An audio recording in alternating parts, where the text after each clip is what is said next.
नमस्कार दोस्तों, पुस्तक समीक्षा कार्यक्रम में आपका स्वागत। आज मैं जो पुस्तक लाई हूं, परछाइयों का शहर।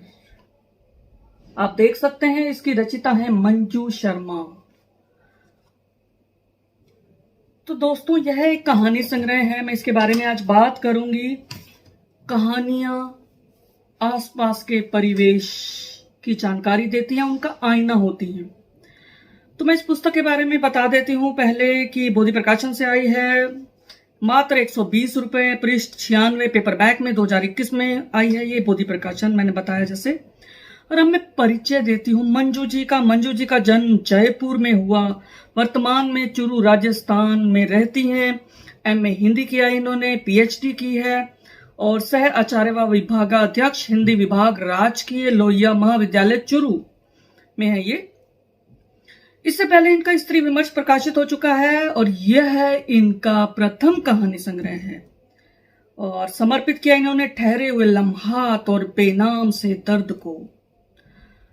यह 11 कहानियों का गुलदस्ता है जिसमें बुजुर्ग महिला के अकेलेपन का दंश है, हॉस्टल में रह रही स्वच्छंद लड़कियों की सोच है, मां का दर्द है, पति लॉकडाउन में कैसे कर्कशा पत्नी के साथ रहता है, उसे झेलने पर मजबूर हो जाता है।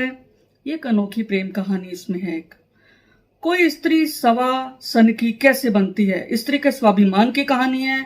स्नैपचैट पर सिर्फ ध्यान आकर्षित करने के लिए उल्टी सीधी फोटो डालना, वीडियो डालना, आखिर लड़कियां क्या पाना चाहती हैं यह सब करके।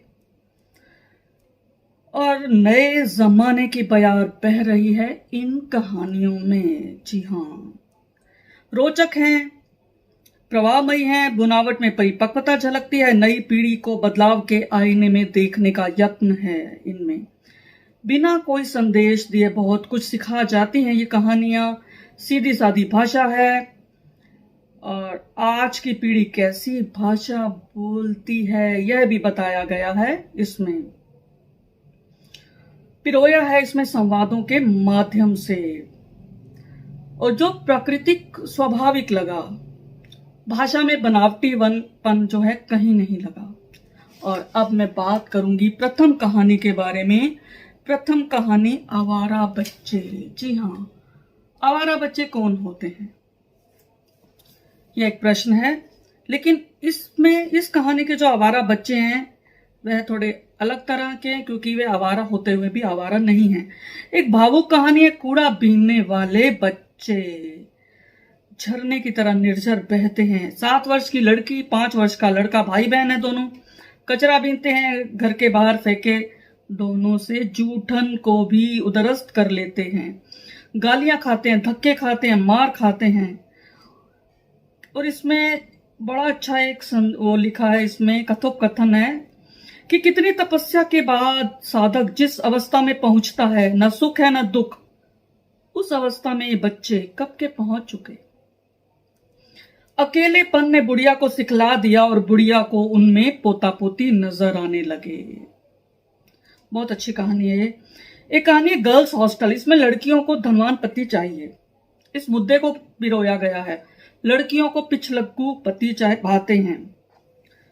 एक कहानी है खट्टी वासना। ये मुझे बहुत अच्छी कहानी लगी। मसाज करने वाली एक स्त्री अपने कस्टमर के घर जाकर मसाज करती है और उनके पतियों की लोलुप दृष्टि और कामुक मनस्थिति को जानती है। वे सैडिस्ट होते हैं, शंकालु होते हैं। उन्हें पता नहीं औरतों के निजी कक्ष में झांकने से क्या सुख मिलता है। पास पड़ोस में ऐसे मर्द दिख जाते हैं। चटक कहानी है ये, कहानी का रंग चटक है। पत्नियों को तेज तर्रार होना पड़ता है। एक कहानी है खोटे सिक्के। एक मां को अपने कम पढ़े लिखे बेटे खोटे सिक्के लगते हैं, पर अपनी बहन की दुर्दशा देखकर उसे एहसास हुआ कि उसके बेटे खोटे सिक्के नहीं हैं। मैं कहानीकार मंजू जी से कहना चाहूंगी कि अगर वे इसका शीर्षक खोटे सिक्के की बजाय खरे सिक्के रखती तो बहुत सटीक बैठता। एक कहानी है खुरपंच। बहुत अच्छी कहानी है। झगड़ालू पत्नी के साथ कोरोना काल में कैसे रहता होगा वह व्यक्ति। सोचिए, कोरोना तो बाद में मारेगा, घर में बैठा कोरोना पहले मार देगा। इसके पात्र पर दया आती है। खड़ूस आदमी का तमगा दिया दुनिया ने इसे, लेकिन क्यों दिया कोई नहीं जानता। उनकी पत्नी ना उन्हें मित्र मंडली में जाने देती है, ना किसी को घर बुलाने देती है। बहुत इंटरेस्टिंग कहानी है, रोचक कहानी है, क्योंकि आसपास की कहानी जैसी लगी मुझे। किसका घर, ये एक सवाल है कि औरत का घर कौन सा है। ये पहेली सुलझी नहीं रही। जब पति शराबी हो, भाई झूठ बोलकर पिता की संपत्ति हथिया ले, ऐसी बेसहारा स्त्री पुत्र के बड़े होने तक कहां जाकर रहे। किसका घर, बहुत कठिन है इसका जवाब देना। एक कहानी है मरीजे इश्क। ऐसे जोड़े मिल जाएंगे हॉस्टलों में, सोना बेबी राजा कहने वाले एक दूसरे को, और एक दूसरे के लिए अपना सिर फोड़ने वाले, फिर गालियां देने वाले, हाइपर एक्टिव प्रेमी, साइको प्रेमी। हॉस्टल छोड़ने के बाद ही ये दुरुस्त दिमाग वाले बन जाते हैं। जी हाँ। अब मैं बात करूंगी शीर्षक कहानी के बारे में, परछाइयों का शहर। छोटे कलेवर की सशक्त कहानी है। कुत्ते को घर में रखना कुछ स्त्रियों को ही भाता है। मेरी व्यक्तिगत राय पूछें तो मुझे भी नहीं भाता कुत्ते रखना। मैं भी कहानी की पात्र की तरह कहती हूं कि घर में कुत्ता ले आओगे तो या तो कुत्ता रहेगा या मैं रहूंगी। दिलचस्प कहानी है, प्रतीकात्मक शीर्षक है। अब मैं बात करूंगी सवा सनकी के बारे में। काम करने वालों की भी इज्जत होती है और कोई काम छोटा बड़ा नहीं होता। शादी वाले घर में बर्तन मांजने वाली स्त्री के स्वाभिमान की कहानी है। ये बहुत अच्छी कहानी है।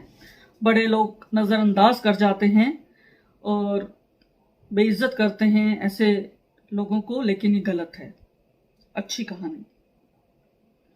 Snapchat stories. युवा होती लड़कियों के स्नैपचैट मोबाइल ऐप के साथ प्रेम की कहानी है।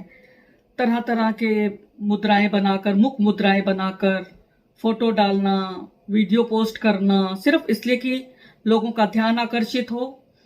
तो ऐसी युवा कहानी है ये। सोशल मीडिया हम पर इस तरह हावी हो गया कि हमें वही सच्चा लगता है। इस आभासी दुनिया को ही हम लोग सच मान लेते हैं। लेकिन इसके विपरीत कुछ ऐसी भी लड़कियां हैं जो कला प्रेमी हैं, जो प्रकृति की वीडियो बनाती हैं, साहित्य प्रेमी हैं, प्रकृति प्रेमी हैं, इंटरनेट का प्रयोग सीमित मात्रा में करती हैं और उचित प्रयोग करती हैं। जीवन क्या है, जीने की कला क्या है, जीने का उद्देश्य क्या है, साहित्य प्रेमी अच्छे से जानते हैं। तो उनके बारे में भी कटाक्ष किया गया है और परोक्ष में शिक्षा भी दी गई है। सच्ची कहानियां लोग पसंद करते हैं।